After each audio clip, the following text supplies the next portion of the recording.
All right, topic 6.5, the internal structure of cities. This whole topic is about models. And you know how much we love models. We have several models right now. The best um, one that applies here too is the von Thunen model, right?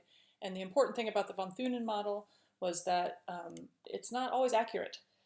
It assumes an isotropic plane. It assumes the markets are going to stay where the markets are. And these city models are going to do the same thing, although a lot of the models are fairly accurate with some similarities and differences. So cities are structured differently in different areas of the world. Cities in the United States don't look like cities in China. Cities in China don't look like cities in Europe. And a lot of that has to do with transportation. It has to do with when the city started growing. It has to do with the geographical space and climate. And so the geographers have, of course, come up with models to generalize how cities look in certain places. So that's what we're going to talk about here, the internal structure of cities using various models and theories. Models and theories that are useful are the Burgess concentric zone model, the Hoyt sector model, the Harris-Ullman multiple nuclei model, the galactic city model, and then we'll talk again about the bid-rent theory and how that theory influences the models. We'll also have a Latin American model, a Southeast Asia model, an Africa model, and I added in a Middle East model because sometimes they ask about it. So my suggestion here for you for these notes is to take the time to sketch out the model in your notes. Don't just look at it on your screen, which is my screen, and imagine that you'll remember.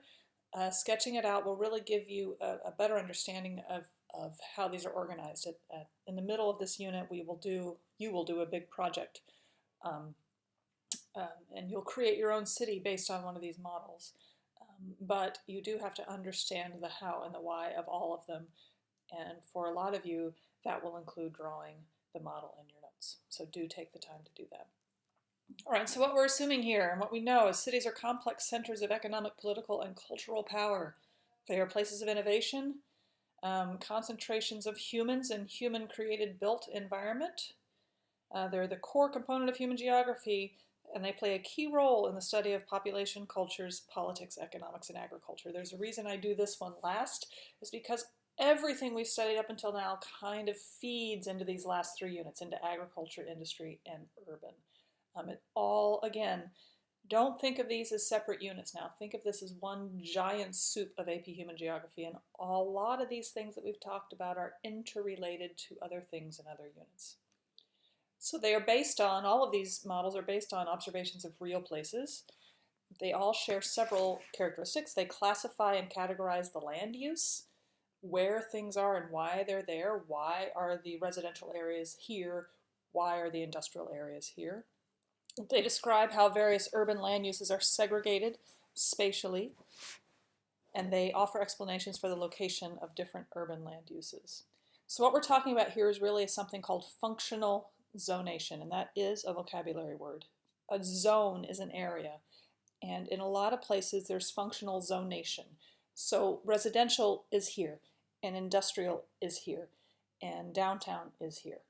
And so I could not, even if I had room um, near my apartment in Shenzhen, I could probably not build a factory because it would not be good to have a factory that close to residential areas. So even if there was space, the city probably wouldn't let me. So that's functional zonation, the idea that portions of an urban area have a specific or distinct purpose. And so these various zones and all these different models fit together like a puzzle, but the puzzle looks different depending on where the city is. And so again, geographers have tried to look at a lot of cities and come up with a generalization for each type of city in each region of the world. All of the cities have a central business district, or a CBD, and that is also a vocabulary word. That's the downtown area, the heart of the city. This is more typical in older cities than it is in Shenzhen. I'm sure there's a central business district in Shenzhen, but because Shenzhen is a brand new city, I think there are several business districts. But if you think of Chicago or New York, there's Manhattan, that's the downtown, and then the city spreads out from there. And Chicago by the river, it's there, but then it spreads out from there. So this is near the physical center of the city. So in the older cities, it's always by a river, and we know why, right? Good. I hope you said because cities grew up around rivers, because rivers were important for transportation, and because um, agriculture was created around rivers. And so for when agriculture was created on rivers, then people stopped moving around, and therefore cities started. Yes, it's all connected. So the central business district is where everybody works, where everybody's trying to get, and it's the focus of transportation and services. And so here's where we have the bid rent curve again. And we talked about this in agriculture and related to von Thunen to talk about your profit margin, right? So why would I build a cornfield right here when I could build a 32-story apartment complex and make a lot more money? But if I built my 32-story apartment complex way out in the middle of nowhere on a cornfield, I couldn't find people to live there. So the bid rent curve applies to urban as well. You'll see it there. You've got retail, manufacturing, and residential, right? So in some areas of the world, of the city, I'm going to make the most money on retail and the least money on manufacturing. So you look at the distance from the CBD, from the central. That's what your concentric rings are in this application of the bid rent curve. And you're going to decide what you're going to build there. So it's the same concept. When we talked about it as related to von Thunen, we were talking about profit margin for agriculture. Here we're talking about profit margin for what kind of land use makes the most sense. And notice farming isn't in here at all. Now farming will come back in, right? Farming comes back in probably in the next tier. After residential peters out, then we'll probably start getting farming out there. But the city uses of land are retail, manufacturing, and residential. And so a lot of places the rent is too high to support anything but business and retail. If I built an apartment complex there, the rent would be too high and nobody could afford to live there. All right, so urban zones. There's limited space in a CBD. That's a picture of Hong Kong. I'm sure we've all been there, right? And so there's not a lot of room, so they build high. And so in the United States, there's skyscrapers, and then underground cities with shopping and parking, rapid transit. In Europe, because of the age of a lot of Europe cities, there are lower buildings in the historic heart of the city. They haven't knocked anything down, and the skyscrapers are on the edge of the city. And a lot of European cities don't allow skyscrapers. We'll talk about Paris in just a second. The urban zones, the CBD rarely includes manufacturing, and the residential is high density, like high-rise apartments. Because of the bid rent curve, I have to make the most money out of each square acre of land. And so I want to make sure I maximize my profit as a developer. All right, models of all the North American cities. So the model we're going to talk about, the next several models are all North American models, and they're all based on the city of Chicago. So there on the right is Chicago. You see it there. And on one side is Lake Michigan, so it could not expand that way. But as you go west and northwest and southwest, it's flat. There aren't mountains, there aren't rivers, there isn't anything physical in the way of Chicago spreading the way it does. And so it's a good place to examine urban structure because it's almost an isotropic plane. So if we looked at New York, it has irregular topography, as we say. The plane is very non-isotropic in New York because there's water all over the place. It's on an island. It's just a mess. But Chicago, except for Lake Michigan, is just flat all around. So it's a good, almost real-life isotropic plane to look at. So the first model we're going to look at is the concentric zone model, or the Burgess model. And it looks a lot like von Thunen, right? It has a lot of similarity with von Thunen. You put your CBD, that's your market center, and then manufacturing is closest to the CBD, and then housing in the concentric circle out there. So the ring labeled B is the zone of transition, and this has happened because of the way cities grew. So the poor quality housing, like the older subdivided homes and the tenements like you built in your urban sim, those would be located there because that's how the city grew up. And then as people got richer, maybe your city did this when you did the urban sim, the rich people wanted to live away from all the smoke, and so they moved out. And so all these other three zones are residential. We go from working class housing to higher level housing to suburban housing because the more money you have, the more likely at this point, this model, the more likely you're going to want to move out of the city. So this model as I hope you can come to the conclusion, is an early model. It was in the 1920s. So this is before the automobile was really, really ubiquitous. Some people had them, but some people didn't. And it's really based on the concentric rings of accessibility. And so what you won't see in a lot of cities now is manufacturing that close to residential. We don't do that anymore. But that's what we were starting to do in the 1920s because we didn't know how urban areas were going to develop. They were new. And so we just, as you did with your urban sim, you just stuck things in places where it kind of made sense at the moment.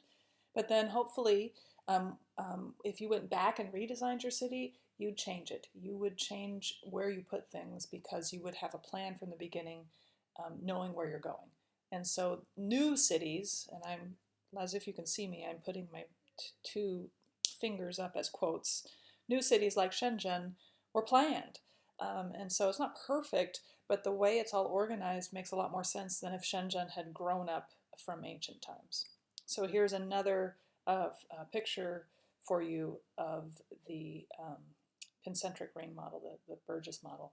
And what this also shows you is Chicago. So they based this on Chicago. So on the right side is what the model looks like, and on the left side is actual Chicago in the 1920s. So it almost perfectly fits. You've got your loop, your downtown area, then your factory zone, and then this transition zone where it's factory and ghetto. And then your working class homes, your tenements, your nicer apartment homes, and then your residential zones. So these are your even nicer homes and your single family dwellings. And then that white spot is your commuter zone when they started building the streetcars. So that's the Burgess. Yes, pause the video maybe and draw this so you understand what you're dealing with. All right, Hoyt sector model. This is another model based on other ways that cities grow. It describes how different types of land use and housing were all located near the CBD early in a city's history, but as each city grew outward, it created wedges or sectors of land rather than rings. So because it was all concentrated and they started to want to isolate factories away from residents, they started creating these wedges, these like pieces of pizza. So there are sectors for low, medium, and high income housing. There's a sector for transportation, like rail or canal or other major transportation networks. And then there's sectors for low-income housing that are next to industrial manufacturing sectors and transportation sectors. And then high-income housing is far away. And usually high-income housing is really suburban. It has trees, it has parks, it's on higher ground, it's away from the pollution. So this is the Hoyt sector model. And here is your drawn in there, right? So your central business district is where your skyscrapers are. Then your transportation and industry is that purple segment, and you've got your rail yards. If you're on the ocean, you have your shipping yards, and that's there. And then you've got your low-class residential housing cuddled up to that, right? So it's in the middle, it's number 3 there. And then your middle-class residential housing is plopped everywhere, and then the high-class residential gets to be in a sector that is as far away from the industry as possible in that green thing poking out. Here's another way to look at it. So pause the video and make sure you have a version of this model written down. All right, another model for American cities is the Harris-Ullman multiple nuclei model. This was developed by studying how things had changed by the 1940s. And by the 1940s, cars were pretty ubiquitous. Ubiquitous means everybody had them at that point. So in this model, functional zonation, remember that everything has a place, it occurs around multiple centers or nodes, right? So in the other models we looked at, the only node was really the central business district. But in the multiple nuclei model, there are multiple nodes. There's nucleus is the center of the cell, right? So in the Hoyt and in the concentric circle model, the nucleus was the central business district. In Harris-Ullman, there's a lot of different central places. So the characteristics of each node either attracts or repels certain types of activities or people. So what we get instead is like a quilt, a patchwork of land uses, and each has its own center or nucleus. So we've got our central business district, and then we've got our wholesale and light manufacturing, but look at where our medium class residential is. It's all in one place, and it's kind of connected to the central business district, but not really, right? Low class and medium class, but look at where high class residential is. It's out there. And because they don't want to drive all the way in town to get their Starbucks, they've got that darker pink business district where they can get a Starbucks and they don't have to get all the way into downtown. So in this model, we get those edge cities that we have talked about earlier, those commercial districts that give opportunities for services to people who are living in the higher class neighborhoods. And then you've got your even farther residential suburb down there. You've got your heavy manufacturing that is not really connected to any of the middle class and above housing, but does cuddle up to low class residential. And then there's an industrial suburb. So let's put all the industry way away. We have to connect it with roads and trains so that workers can get there. But in 1940, transportation made it much more possible to locate your industry very far away. Yes? And there's another version of it with little pictures of buildings. All right, so in the Harris-Ullman, the CBD and related functions continue to exist, but they are joined by smaller business districts that emerged in suburbs because of central place theory, right? I'm not going to drive all the way into the city for a cup of coffee. So I need my cup of coffee right there. And for developers to get me to come live out there, they need to make sure there are things out there for me places for me to shop, places for me to be entertained. I am not going to choose to live out there if there's nothing for me to do. And so developers also have to make sure that they understand that services are necessary. And so these edge cities become important. So a zone of industry could be, I mean, the way the model is drawn is the way the model's drawn, but the zone of industry could be in a variety of locations. It could be in the CBD, it could be at the port, or it could move to outlying locations. But what's important is that it's on its own. It's not really interconnected with anything. And it doesn't grow up from historical industry. It is replaced, right? So we move the industry, we end up with brownfields, and we restructure those brownfields to be probably low-class housing. A university or business park might attract restaurants and theaters and other amenities, and so there might be a nuclei around a university in some towns that has its own services and its own transportation. So here are the most important models together, and you might want to draw from this or from the other slides. And keep in mind, this is all North America. This is all the United States and Canada, I guess. And so because this test concentrates on the United States, we give you, I think, 4 total models of the United States and then only 1 model for Asia, only 1 model for Africa, etc. But a lot of the geographers in the world have studied the United States. The United States, though, is very varied in how its cities are organized. All right, another model is the periphery model or the galactic city model, which sounds really spacey, right? And this model developed when suburbs really started to take off and the white flight had happened. So it's a variant of the multiple nuclei model, but it describes suburban neighborhoods surrounding an inner city and then served by nodes of commercial activity. And what's important, this is a ring road or a beltway. If you, all those maps we showed earlier in earlier topics of Kansas City and Denver, if you go back and look at those, you can see that there's a ring road, there's a loop. And in every city there's a loop. So if I wanted to drive from south of Denver to north of Denver, I don't want to drive through downtown because downtown is congested.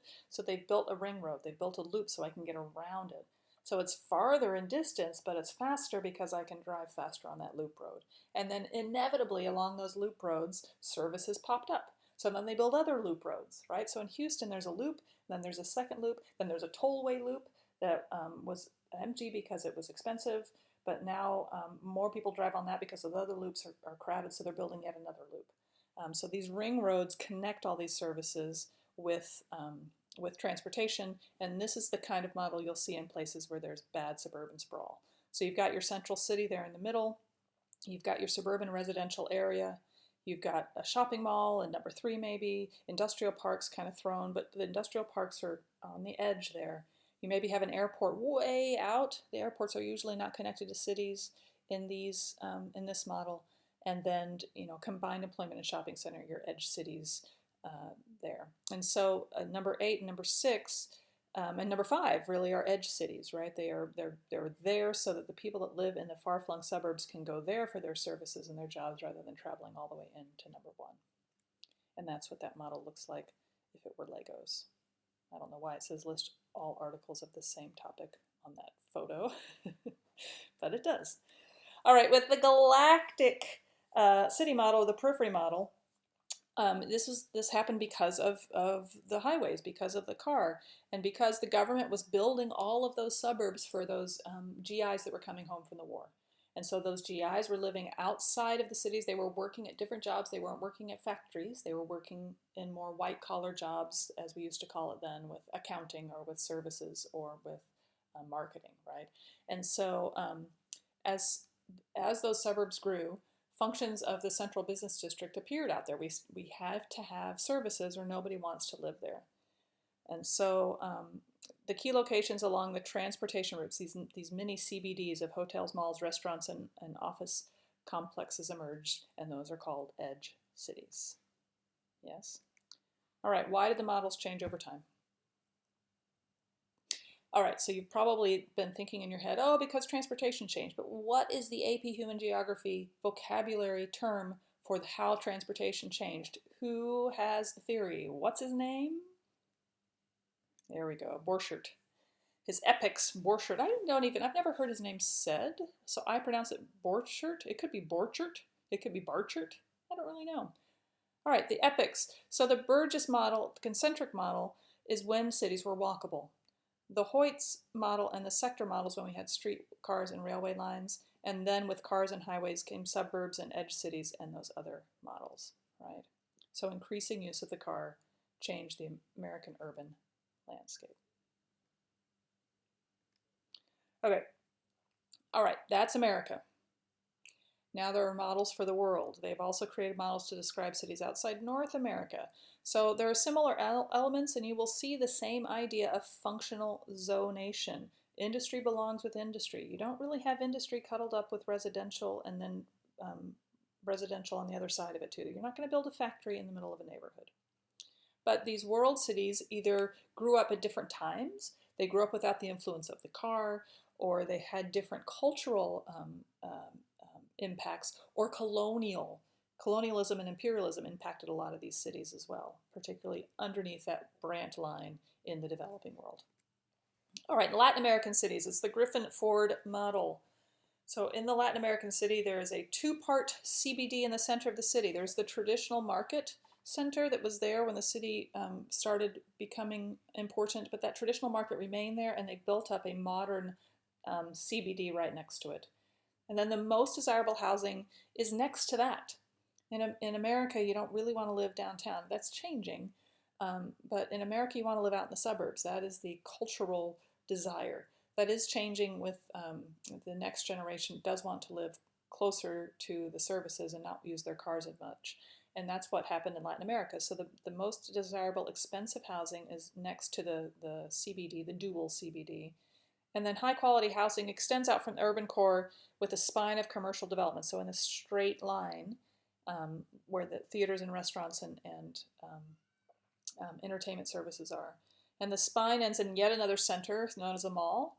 And then there might be an industrial node flipping on the other side of the commercial spine and the middle class neighborhood. So that's what it looks like, right? So you see the gray area is the CBD, or the gray high-rise area, and then the market, the original CBD, the ancient agora, as you were, is that yellow spot cuddled between the buildings. And then you see that spine, that gray spine going out to a mall, and then all of that nice elite residential living there. So if you are rich, that's where you live, right? And so, and then you've got your middle-class residential tract in blue. That's where your middle-class people would live. And then your kind of low-class, but still functional, connected to city services are in your brown, right? And then the orange on the edge is your periphery, your favelas, your squatter settlements, right? They're not necessarily connected to the services. And then you see your industrial spine spreading out the other direction from the CDB. And that is a general, they've got a purple thing in there for gentrification. which we'll talk about later. It means when you move into and wealthy residents move into a neighborhood and fix everything up, which sounds great, right? Except when they fix it up, the rent increases because the property values increase. So the poor people that live there now have to find someplace else to live. And when you gentrify a city like this, the people that are poor, there's no room for them anywhere else, so they usually end up in squatter settlements. Okay. And so as the distance from the center of Latin American city increases, the quality decreases, the quality of residential housing. This is not typical in America. It's very typical in Latin America and in Europe. Public transportation, urban water supply, access to electricity, they all decrease with increasing distance from the center. And sometimes they disappear completely in your disamenity zones. So the outer ring, or the periférico, is filled with poverty, lack of infrastructure, and poorly built housing called shantytowns. They're also called squatter settlements. They're called barrios. They're called favelas. So make sure you have all these different vocabulary terms and you know what they apply to. They're all talking about basically the same thing, but you call them different things in different places. So the big term is disamenity zone, which is on this slide, so I'll get you there in a second. The big term is disamenity zone, and then the other terms that apply to that are different. So the periférico is the outer ring of this model, and usually the periférico is a disamenity zone. So there's poorly built housing called shantytowns. They're also called favelos or barrios, and it's where there's extreme poverty, there's homelessness, there's lawlessness, there's an informal economy. They're often physically unsafe, so if the city is next to the mountain, the favela will be on the mountain range where there are mudslides and there's difficulties. So these are disconnected, very, very poor neighborhoods, squatter settlements, shantytowns, favelas, barrios, in the periférico. All of those are located in the periférico of the Latin American model, and they are all called disamenity zones. Good? Okay, that's a lot of words. Sorry. And the course curriculum is not very specific. The only words that are in the course curriculum specifically are disamenity zone and favela. So underline those. All right, European cities. European cities were really, really old, and then they became industrialized in the 1800s, and so they totally have a different shape and quality than cities in Latin America or cities in America. So these European cities are descendants of medieval or pre-industrial layouts, right? So when cities were walkable and dirty, but city walls of medieval towns were small, and they built the walls up and they crowded everything in there. And so most European cities have this dense mix of commercial and residential land use. Narrow, winding streets, functional zonation. It's really hard to find those in the core areas of these cities because there's no room for it, and to do that they'd have to knock everything down, and nobody wants to knock down buildings that are hundreds of years old. But in Paris, and if you've been to Paris, Paris is one of those towns that everybody says is so very beautiful, but Paris was a horribly a crowded medieval rat maze of a town until the 1800s, when an architect named Haussmann redesigned it to have these wide boulevards that we know. He required that no buildings were higher than, I think, 5 stories maybe, so that beautiful, if you have been to Paris, that beautiful thing that you can see in your head of all those beautiful buildings and there's no high rise, all of that was Haussmann, and they fought against it. Parisians fought against the redesign, but now, of course, they love it. So there's Paris on the left, and that's the Arc de Triomphe, and then you see those neighborhoods coming out in a circle, and those buildings all basically of the same height, and it's mixed use. There's residential and there's stores. Then you see the beautiful Eiffel Tower. To the right of the Eiffel Tower, you can see a little bit of, in the haze, there's taller buildings. Those are the suburbs in Europe. The suburbs are way out, and it's denser housing out there. And then you see that one on the left side of the picture, that big black thing sticking up. That's the one high-rise in Paris, and everybody hates it. Although, it's called Montparnasse Tower, and it's a really beautiful place to watch the sunset. So if you ever go to Paris, or if you've been to Paris, I'm sure you've climbed the Eiffel Tower, but it doesn't make sense to climb the Eiffel Tower when the coolest thing to see in Paris is the Eiffel Tower. So when you go to Paris next time, go to the top of the Montparnasse Tower at sunset. That's the best place to look at the city, and you can see the Eiffel Tower. It's really awesome. Okay, on the right is Belgium. It is Brussels, Belgium. And so this, you can see from the top, is a little bit more like the crowded streets that grew up in medieval times. So they had a grand square where things happened. They had city offices, and then you can see a couple of churches, but then these buildings are all crammed together. That's what Paris used to look like until Haussmann redesigned it in the 1800s. And so most European cities, um, um, they want to preserve the character, the historic character of their urban core. So they limit new construction and they limit the height of buildings. And if there was a palace and they don't have a king or queen anymore, they transform that palace into urban parks or large square centers like you see here. And then the high density resident population, as you can see in the picture of Paris on the left, is further out. And it is higher density. There are large apartment buildings out there. So the pleasant place to live in Europe is in the CBD, and because people live there and they need services, it's like here. There are butcher shops everywhere. There's grocery stores everywhere. So if I want to get a loaf of bread, a cup of coffee, and a chocolate croissant and a steak, I can do that within blocks of my house because of central place theory. They've had to allow mixed use residential. And we'll talk about this later when we talk about how America is trying to redesign its cities. They're doing it on the European model of mixed use so that you can live somewhere and not need your car. So this is everything I have said. Preserve the historic character, transform palace grounds into urban parks, sometimes museums, like the Louvre in Paris is a old palace. And when Louis XIV moved out to Versailles, it was a government building, and then it became a museum under Napoleon.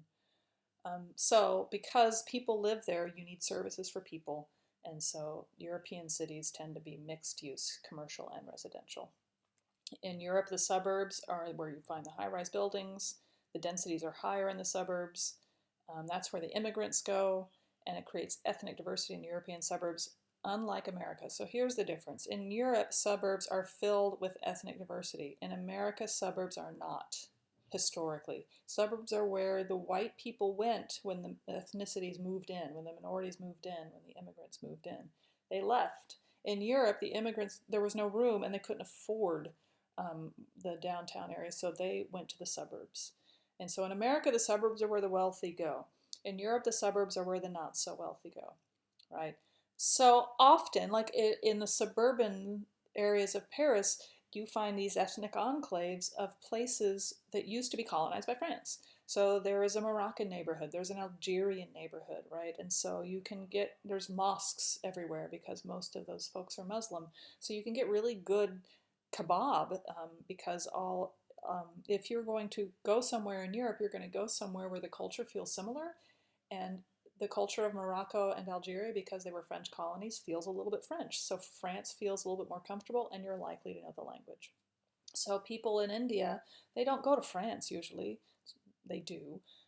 Everybody goes everywhere now, but people in India migrate to England because the culture is similar, the language is similar, and it's more comfortable there. But they can't live in downtown London. It's too expensive. There's not enough space, so they end up living in suburbs.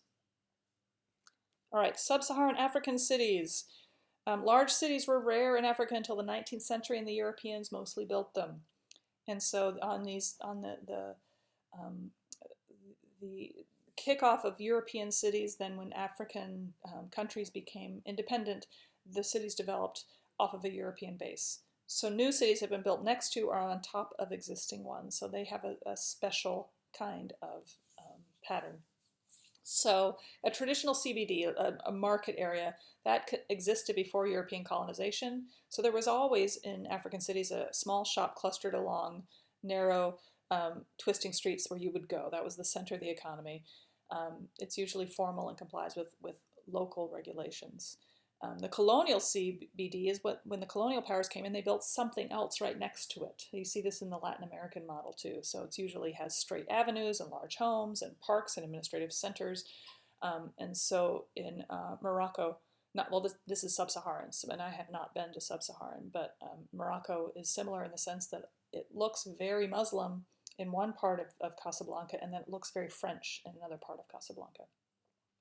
All right, so a market zone or a informal economy, and remember formal economy versus informal economy from Unit 2, I believe, right? Formal economy is the one that the government knows about, that's reported on taxes, and the informal one is the one the government doesn't know about. So we talked about how the Human Development Index might not be accurate because a lot of the income of a lot of developing countries is informal. So the government doesn't even know what's happening, so it can't be reported. So the market zone in sub-Saharan African cities is the area with the curbside, car-side, stall-based businesses. They're footloose, they move around, and the government doesn't really pay attention to what they're doing. This zone also includes periodic markets where they get together and they sell their goods in a clump together. And then mining and manufacturing zone exists in some of the cities. And so residential zones are often based on ethnicity, and they mirror the multi-ethnic makeup of most African countries. The periphery of the city contains informal settlements like we have in the Latin American model, and they're densely populated, they're built without coordinated planning, they're not sufficient with public services and electricity, so they're disamenity zones. And these are called squatter settlements in Africa. Squatter settlements is also in the CBD, so no disamenity zone, squatter settlement, and favela. Those are the three words that actually appear in the CBD, in the CED, the Human Geography College Board curriculum. So squatter settlements, we've actually talked about them before. Kibera on the western edge of Nairobi, Kenya is one of the most well-known ones. And when way back in Unit 1, when you watched the geospatial revolution, remember?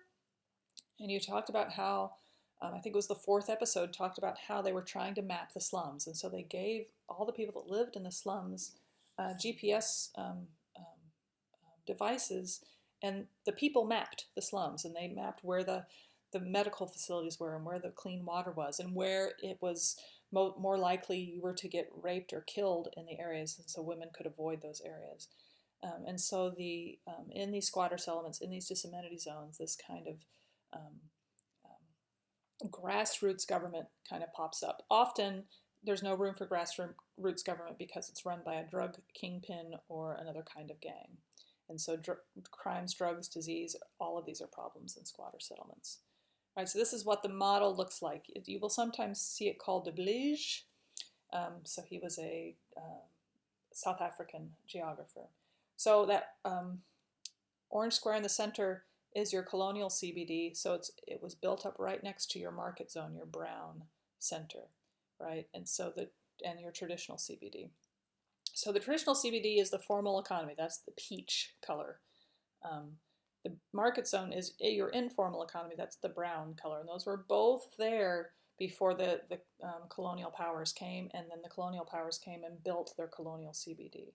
And then you have your zones around it. So you've got kind of these things of main roads and your other roads, your ethnic neighborhoods in the green, your manufacturing zone in the pink. Yes, and again, and then your informal, your periférico, as we would call it in Latin America, your disamenity zone on the outer ring, the blue ring. So this is where your urban migrants would come.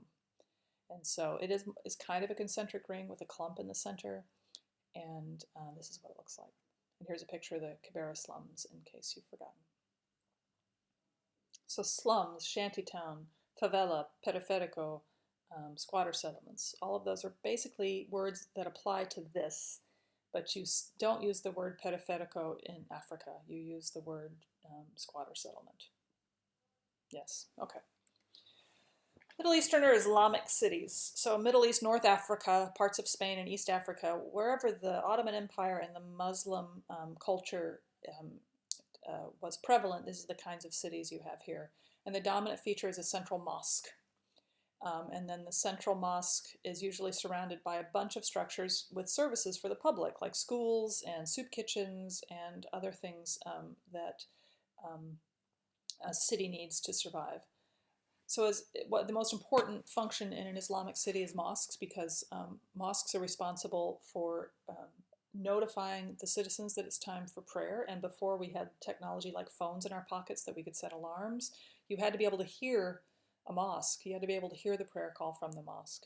And so, and this is still true today in Morocco, in Casablanca, every time they built a new shopping area, so to have a gas station, a grocery store, maybe a coffee shop, maybe a butcher, maybe a spa, there's always a mosque. And there's mosques at every gas station on the highway. The mosque is the most important part of the Islamic city.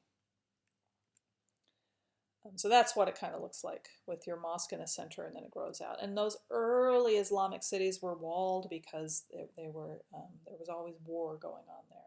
And so you've got your central mosque, you've got your bazaar around the mosque there, and so bazaar is your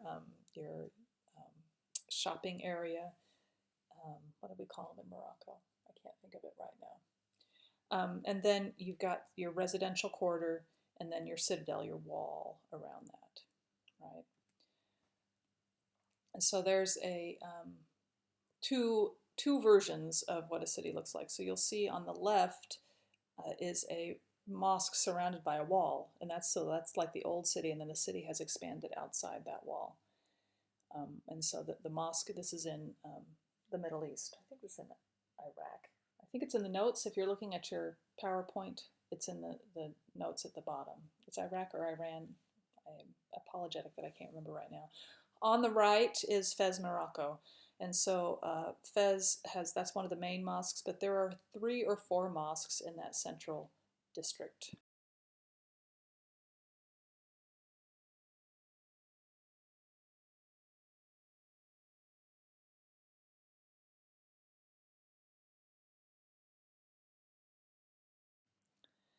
And so in Fez, there's Medina, that's what it's called. There are shopping areas, the bazaar, which is what's written on your map. In Morocco, they call them Medinas. In other parts of the Middle East, they call them souks, S-U-Q-S. And so there's a mosque, and then it's a rat warren. It's like a rat maze of shops and a little bit of residential, and it's all very vertical and very crowded, but nothing is more than 4 stories high. And so that's how these cities in the Middle East have grown up. So Islamic cities were often built with a defensive citadel, so there are walls all the way around Fez, and it's built into the mountains so they could defend themselves. And major roads run from the gates of the citadel to the center of the city, and then there are outdoor markets or covered bazaars called souks or medinas. The medina is a covered bazaar in the middle of the town. So in Fez, Morocco, one of the most famous things, it's not in this picture, is the Blue Gate. So if you're going to be a tourist in Morocco, top 10 things to see in Morocco, one of them will be Fez, and the things you're supposed to see in Fez, the Blue Gate is one of them because it's the gate into town. And during the medieval times, they had to protect themselves. And so you'll see the different structures of the mosques. You see that some of them look almost Russian. The ones in Morocco are just that's the tower there by the bush. That's the mosque. That's the tower, the minaret. But here, this is probably in Turkey. And again, I don't have my actual PowerPoint up, so I can't tell for sure, but I'm guessing it is in a place that used to be Christian, because that dome concept, as we talked about in culture, is a Christian concept. It was the Roman churches all had domes. And so when in Istanbul, Constantinople, when the Ottoman Empire defeated the Byzantium Empire, Byzantine Christianity was like Roman Christianity, and so they had the Hagia Sophia had the dome, and then instead of knocking it down, they converted it into a mosque, and then that became the architectural structure of mosques. You had domed buildings with the pencil-thin minarets or prayer towers on the side. And those minarets are important because that's how you know it's time to pray, and they have to be tall so your voice can reach all the way across. And this was before technology. Now in Muslim countries, your cell phone has an app so that you are allowed to hear your prayer call even if you're not near a mosque. And this is a picture of a Medina. And so this is, it's not inside, but it's not outside either. There's a roof, but it's not very good. So if it's raining, you have to carry an umbrella. And there's just all these little shops set up in these nooks and crannies of the walls. Now, people in Middle Eastern and Islamic cities, their residential neighborhoods are also walled. And so the streets and alleys are like a rat maze. But then behind a wall, you can go through a door, and there's a beautiful central courtyard, and there's all this space, but you can't see that from the street. And so windows are small and they're located above eye level, so you don't know what's behind the wall. They don't want to show off what's back there because they were built in times when you didn't want to show off what's back there. In America, in the suburbs, if we're rich, we built a giant house and a big lawn, and we park our cars in places you can see them. We are very blatant about our wealth. In Middle Eastern cities, they tend, because of the history of them, they tend to hide their wealth behind walls. And privacy is really important in Islamic culture as well. So they don't really want people walking by with their dogs at night looking in their windows. All right, take a breath. One more. Southeast Asian cities.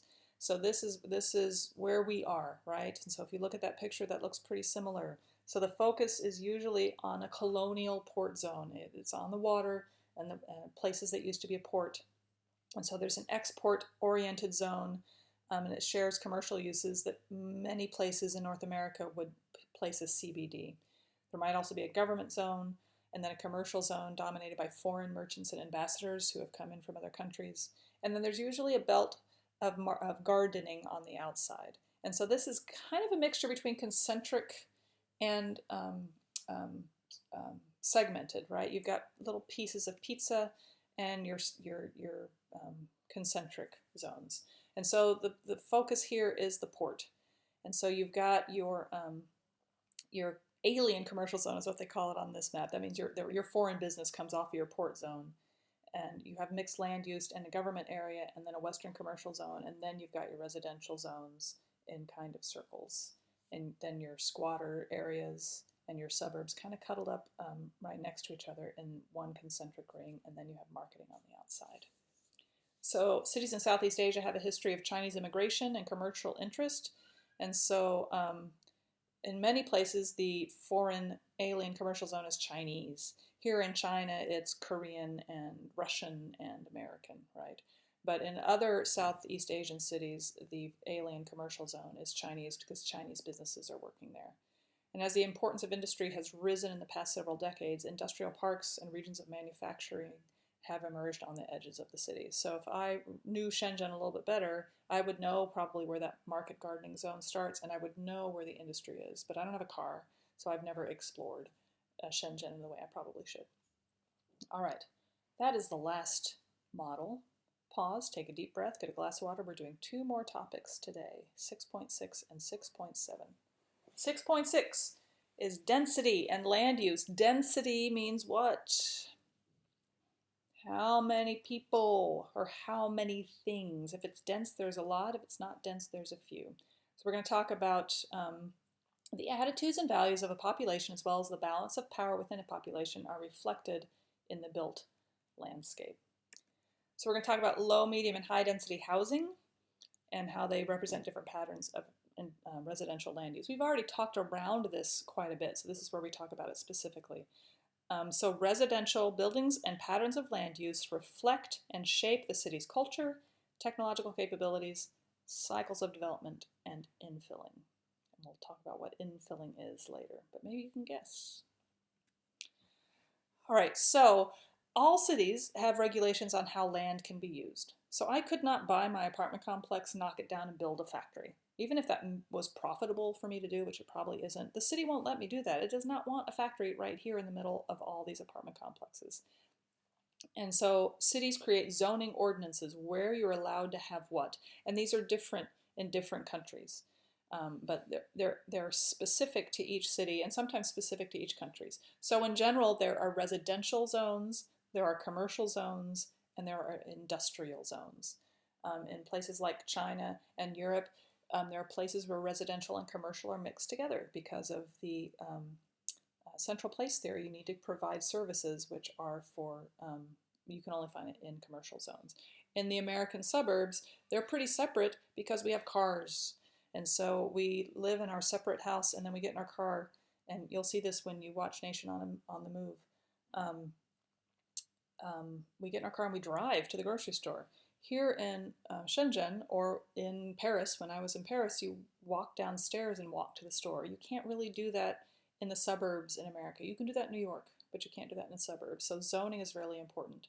And zoning is a tool of urban planning. Somebody somewhere is planning how Shenzhen develops. And when you're going to go back to your urban sim city at the end of this, and you're actually going to plan it and do it again. And so when you first did it, you didn't have a plan, so everything was just kind of thrown up willy-nilly because you didn't know where you were going. Now urban planners are charged with figuring out where we're going so they can have a plan for it. And it's fascinating because in America, we're going more towards let's get back to walkable cities, which we haven't done for 50 years. In some other places, they're starting to build more highways and suburbs, typical American type suburbs. So zoning ordinances are the laws about zoning, and they are created by city managers and urban planners. And there are three general zones: residential, where people live; commercial, where people sell goods and services; and industrial, where people make things. All right, residential zones are the spatial areas where people live. Zoning ordinances set limits on the density and size of housing in specific zones. So in the house I lived in Kansas City, it was a single family house, and I would not have been allowed to knock it down and build an apartment complex. It was illegal. I could knock it down and build another house, but it had to be a single family house. I would have had to get special permission to even turn it into what we call a duplex, where I would divide it so it actually had 2 apartments in it. I can't do that without special permission. That's the zoning ordinances in my neighborhood. So this controls how a neighborhood looks. So some neighborhoods have large houses and large lots, and some don't. And some zoning ordinances even are specific about what kind of fence you can build, whether you can garden in your front yard or whether you have grass. And so my parents in Conroe, Texas got in trouble for a fence they built, and they had to rebuild their fence because they built it in a way that the neighborhood association, which has rules and regulations, it didn't follow those rules and regulations, so they had to tear it down and build another one. So zoning creates continuity, but it also has negative effects. It prevents diversity and socioeconomic mixing. I feel like in Shenzhen, in this neighborhood, most of the people who live in this neighborhood are fairly wealthy, but some aren't. I see lots of varieties of types of apartment buildings, and so wandering about on a daily basis, I mix with all types of people. If I lived in the suburbs in America, I would basically only see people who are almost just like me socioeconomically. And so it doesn't really allow you to see the rest of the world, and it doesn't allow you to understand the rest of the world. You can only understand something if you experience it. All right, so in North America, residential areas surrounding the CBD are known as the inner city, and these are our squatter settlements. They're not that disamenity zoned as in developing countries. But our residential areas around our central business district are not in good shape. It has the highest population density with apartment buildings and townhomes, and it is the one that is the least invested in. Later when we talk about gentrification, we'll talk about how the inner cities are changing, but right now they're very low income, so the schools and the services that exist there, which are based on the tax base, are of lower quality than the schools and services that exist in the suburbs, because the people in the suburbs are in a higher tax bracket, therefore there are more tax dollars to pay for things like schools and hospitals. In the inner city, those things are not as well financed, and so it creates a circle of inequality and low income. So in America, the further out from the CBD and the inner city you get, the lower the population density gets. The fewer people live on each square acre of land. In Europe, the farther out you get, the higher density you get, right? So in America, the high density is close to the CBD and the low density is out in the suburbs. In Europe, the high density is in the suburbs and the low density is in the CBD because of how the historic situation that built our cities. And so the variation of how high or low your residential density is called the residential density gradient. And so you're looking at Denver, Colorado, and where it's high density, medium density, low density, and then suburban, urban fringe, right? And so the blue and the purple are where it's low density, the brown and the orange are where it's high density. And that's the pattern in America. If you looked at a European city, it would be different. The higher density would be in the outer rings. So North American suburbs are often, almost always characterized by a single family home. More than half of all Americans live in suburbs. Some say more than 80% of Americans live in suburbs. I haven't seen a reliable oft-used statistics, but a lot of Americans live in suburbs. And so most suburbs are homogenous. They look very similar. When we talked about the first suburbs, places like Levittown, they were building those houses almost as if it were assembly lines. There were only 4 types of houses, so they all looked the same. And there were no trees. There was no um, variety in what they were building. So a lot of suburbs still have that. Now, as people live in places, they tend to create variety. But a lot of places still just look exactly the same. It's really easy to get lost in a suburb because all the roads wind about and it all looks exactly the same. So in the 50s, people built kind of small houses. But now those small houses are built in places that are desirable location-wise. So people are buying those small houses and knocking them down to build new houses. And this is what we call the McMansion, right? It's a negative term for these giant houses that pop up in these neighborhoods with these older homes. So there's a picture of one there from Google Maps on the right. So all the houses in the neighborhood look like the one on the right, but somebody bought one of those houses, knocked it down, and built this monstrosity next to it, which doesn't fit in the neighborhood. And so this is very typical in a lot of American suburbs. As you're driving along and you see this giant house that doesn't fit with anything, and there's a fountain and a circle driveway, and there's a pool in the back, and all these other little houses are cuddled up next to it. And these people that live in those cuddled little houses, that's good for them actually, because if the property value goes up for them. So the people that live in those little houses can now probably sell their little houses for more than they could before. And so these neighborhoods will slowly change and it's mostly old people that live in these little houses, retirees. So as those turn over, we will see more people knocking things down and building these huge monstrosities. I call them monstrosities. I hate anything where the main thing that you can see is the garage door, but I'm a weirdo. I don't like cars very much. But in America, the main focal point of a lot of those homes is that you see that brown garage door. It's a 2-car garage. That's important. In those other homes, the garage is in the back, or they don't even have one. And so the design and the shape of suburbs continues to change in America.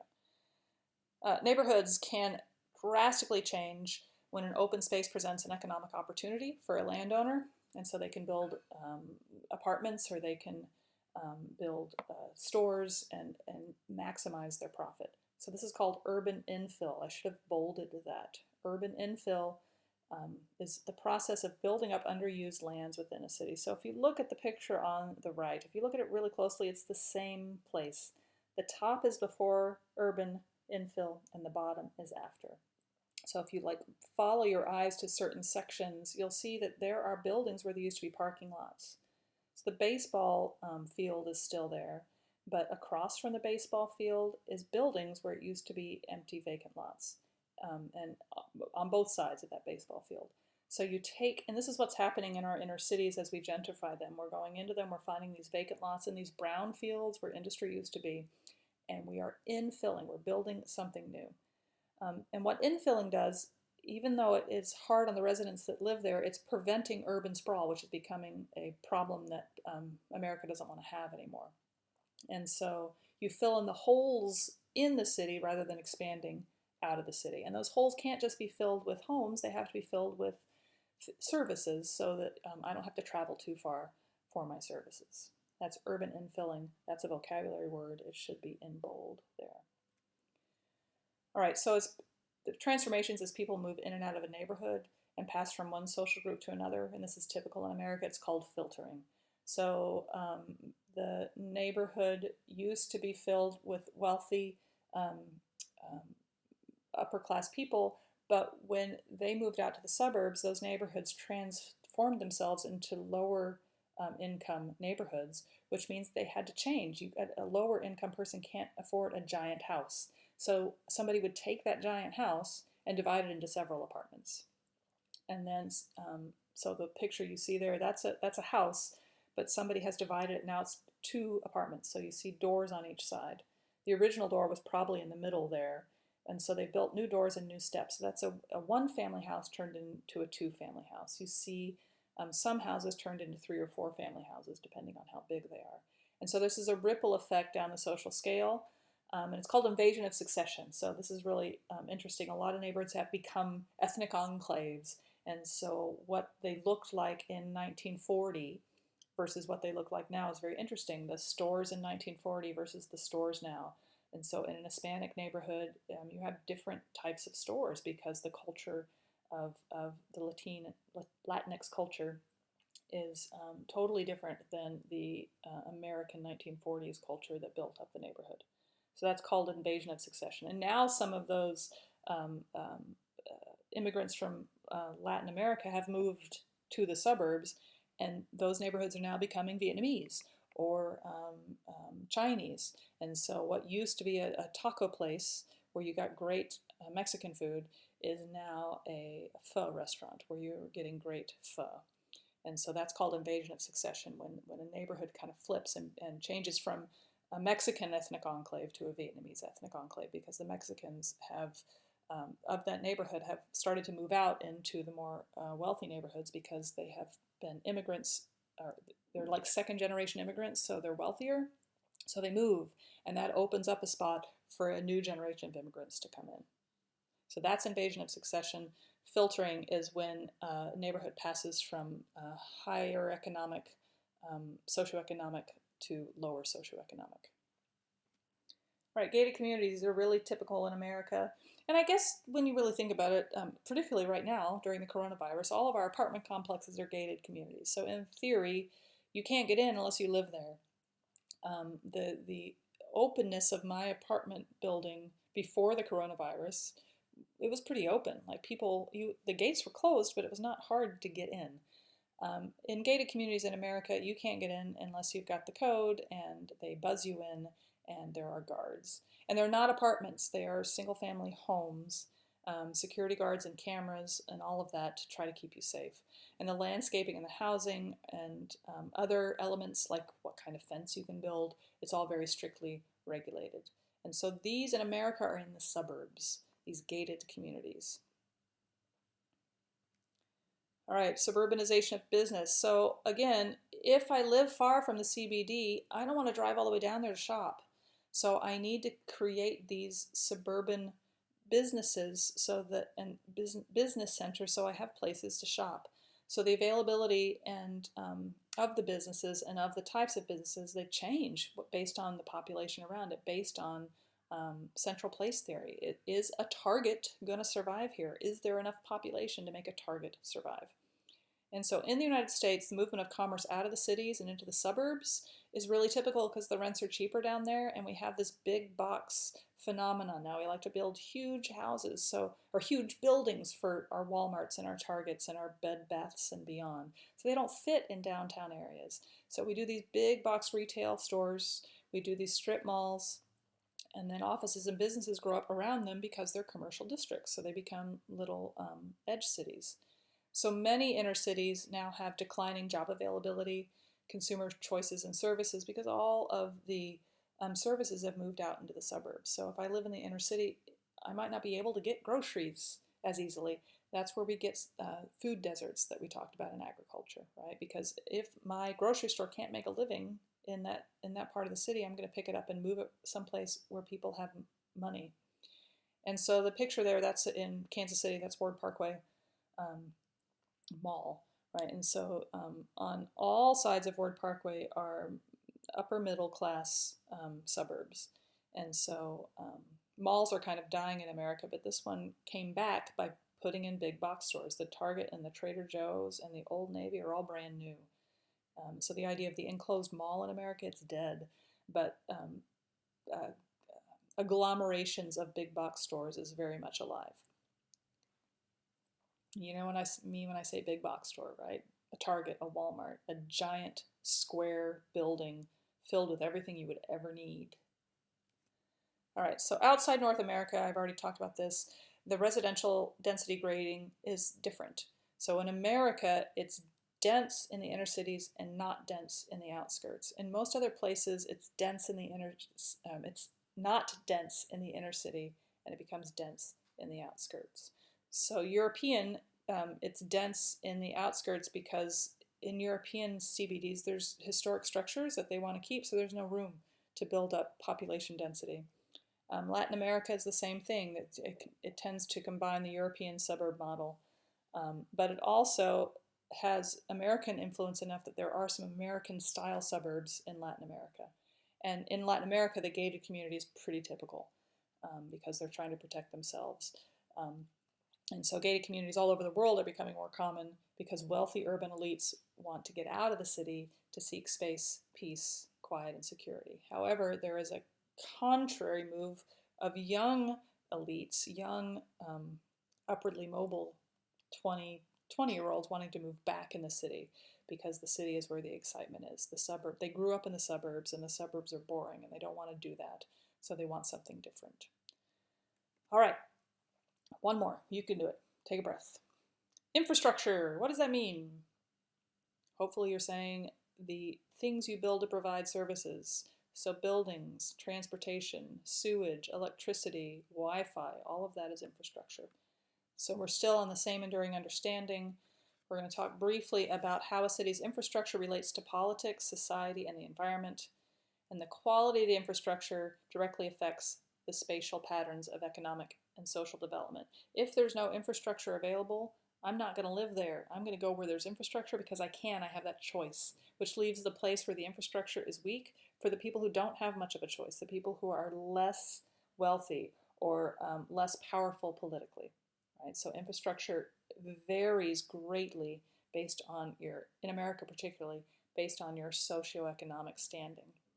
And I said this before, our inner cities have really challenging schools because the schools are funded by tax money, and the tax base in the inner city is very low because people there don't earn as much money as people who live in the suburbs do.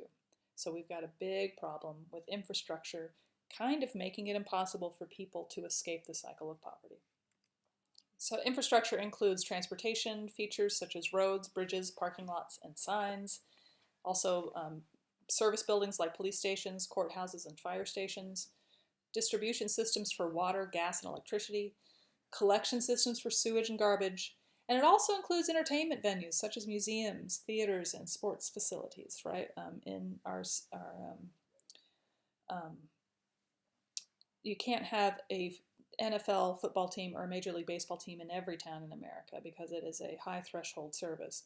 But when you do have a NFL football team, like the Super Bowl champion Kansas City Chiefs this year, the tax base pays for that. The arena, the stadium is built by tax dollars, so it counts as infrastructure.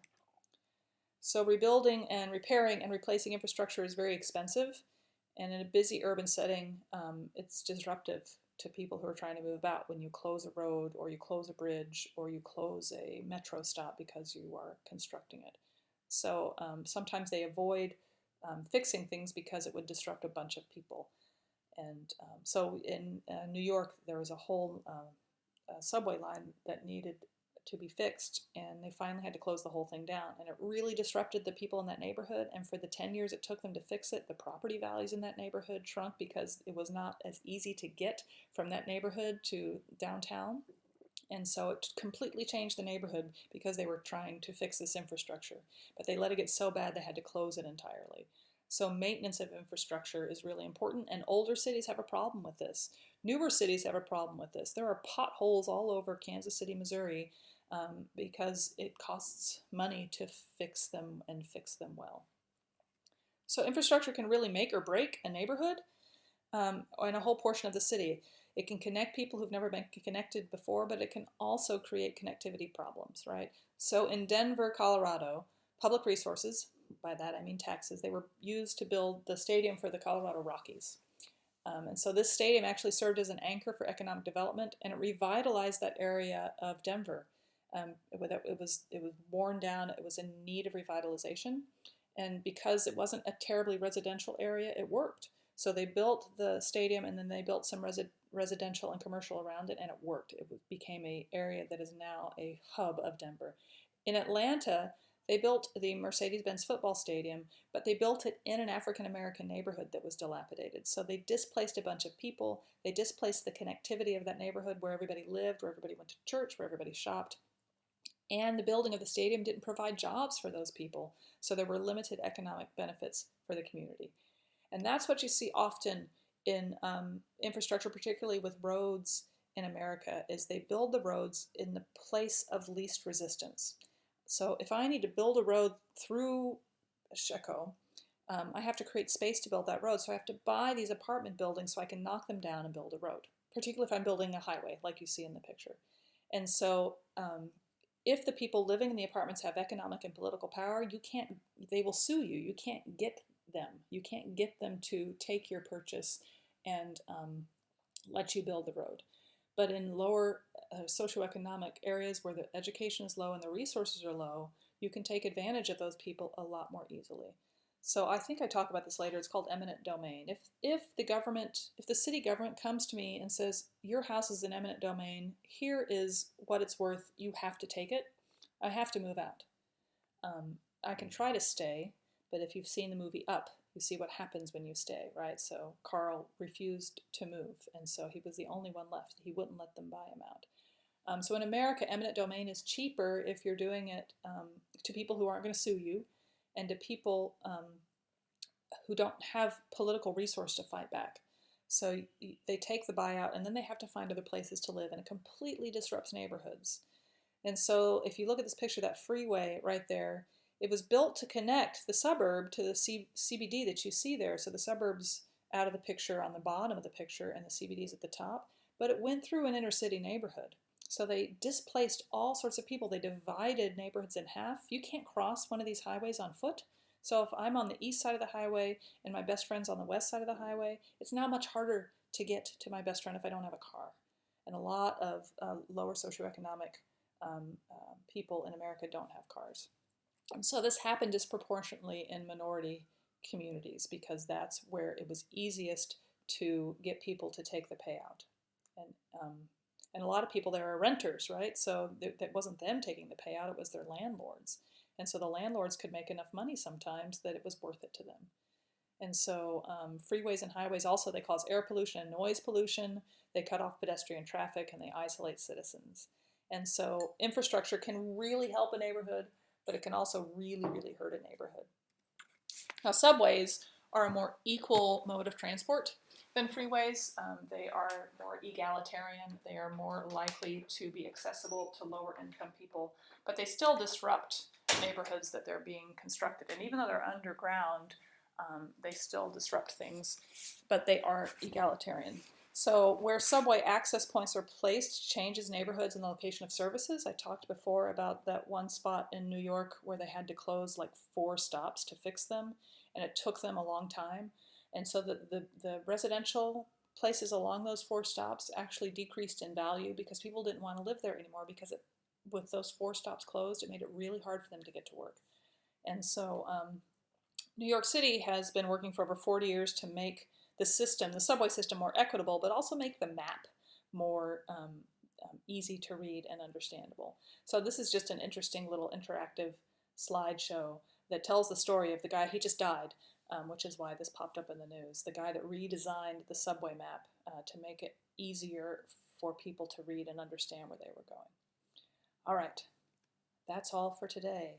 When next we meet, we will talk about urban sustainability and the challenges of urban areas.